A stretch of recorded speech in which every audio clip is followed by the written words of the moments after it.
Hey everybody, I would like to talk a little bit about Merlin Santana. He was a talented actor that a lot of us enjoyed from the 1990s to the early 2000s. Merlin Santana was born March 14th, 1976 in New York City. His parents, they're from the Dominican Republic. He had a very difficult premature birth. His mother, Leah Santana, said in an interview that the doctor told her that if he survived, he was going to be a miracle baby. So the miracle baby was named Merlin by his mother, after Merlin the magician, King Arthur's wizard. His mother said he loved his name. She said he used to introduce himself to a lot of his friends as Merlin the magician, and his friends used to call him Merlin the magician. She said Merlin was very funny. He would come out of nowhere and do something funny. He would make people laugh. When Merlin was 3 years old, his mother had an encounter with a talent agent who saw something special in Merlin. His parents pushed his career. They wanted to keep him off of the tough streets of New York. His career began at 3 years old as an advertising model for a fast food chain. His first screen appearance was an extra in the Woody Allen film The Purple Rose of Cairo. Merlin had an advantage over other child stars because he spoke both English and Spanish. In 1991, Merlin had a recurring role on The Cosby Show as Stanley, Rudy's boyfriend. He was also the rival of Rudy's friend Kenny, played by Dionne Richman. He was later casted as Marcus Dixon in the sitcom Getting By, starring Thelma Hopkins and Cindy Williams. Dionne Richman played his brother Darren. In November 1994, Merlin appeared on Sister Sister as Joey, where he falls in love with Tia and Tamara at Rocket Burger. In 1995, Merlin played Marcus Henry in the CBS family drama Under One Roof. For those of us who watched Moesha growing up, you probably remember that he played Ohaji on that show. He was on that show from 1996 to 1999. I believe his most memorable role was playing Romeo Santana on The Steve Harvey Show. He's one of the reasons I enjoyed that show. He was a funny, smooth talker, I tell you. I still call him Romeo to this day.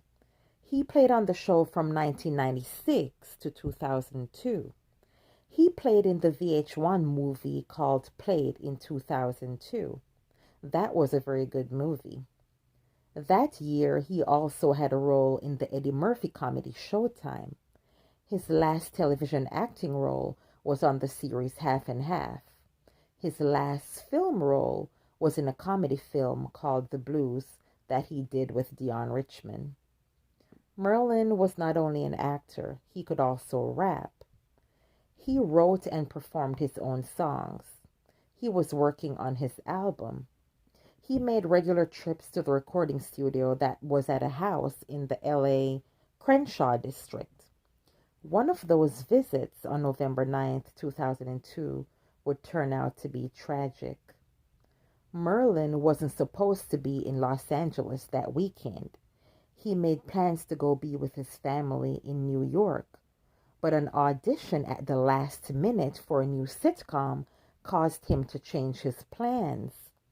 Instead, Merlin and his friend, actor Brandon Adams, headed for the house in Crenshaw to record some tracks.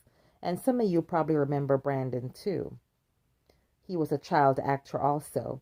A few days prior, Merlin and Brandon met a girl at a local restaurant. She introduced herself as Mercedes. Merlin called her and asked her if she wanted to come over to the studio to hang out with him and Brandon, and she agreed. They gave her directions to the house and she came over. She was also dropped off there. Two young men were also in the car. She arrived around 2 a.m. or so and was acting strange, nervous. A few minutes later, she made a phone call, then said she had to leave. Brandon found this suspicious. He went outside the house and saw her get in an SUV. Brandon went back in and told Merlin. He didn't like what he saw and decided they should leave. As they were walking to the car, Brandon felt something wasn't right. He felt uneasy. As Brandon got in the car and started it, he noticed two men were running towards them. He looked in the rearview mirror and saw their arms pointed straight out in their direction. He also saw a red beam that looked to him like a laser sight on a rifle. The police said that Brandon said he yelled out to Merlin and said, "Duck!"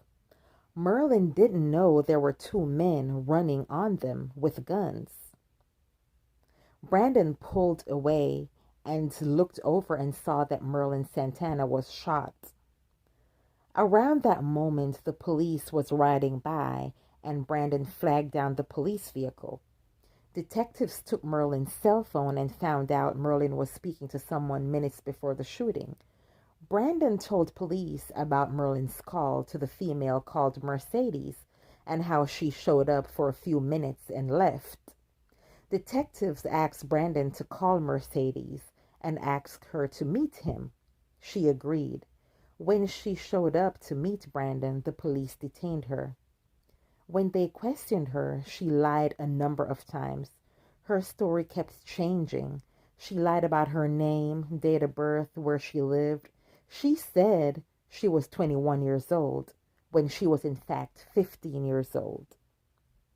Police eventually found out that her name was Monique King, a runaway from a juvenile facility.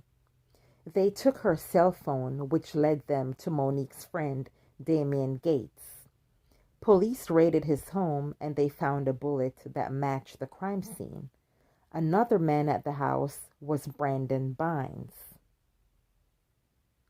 Both men admitted they were involved with the shooting, but each of them said the other was the shooter. It was determined that Merlin was shot with a rifle. Monique King told the police that Damien Gates had the rifle. The police said this girl Monique lied and said Merlin and Brandon tried to rape her. They didn't know when she first made the accusation, but this murder was about payback. Damien Gates received life in prison, plus 70 years. Brandon Bynes was convicted of voluntary manslaughter and assault with a deadly weapon. He received 23 years. Monique King was tried as an adult, but received only 8 years in the custody of the California Youth Authority.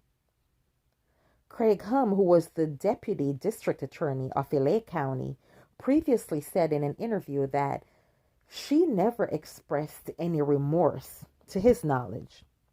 Shortly before Merlin died, he told his parents he was going to be their guardian angel. His mother, Leah, said his father was upset when he said that and told him that he didn't want him to joke like that. And Merlin said, "Yeah, for real, I'm going to be your guardian angel." His mother said he probably had a feeling or something. Monique, wherever she is today, I hope she knows karma is real. Yes, it is. Merlin accomplished a lot in his short life and had a lot more to offer, but will never be able to. I never got over this death. I never got over it. It's 2021, and I'm still in my feelings about this. Merlin had a daughter who had to grow up without her father. He did not deserve this. Rest in peace, Brother Merlin. Please subscribe, and I'll see you next time.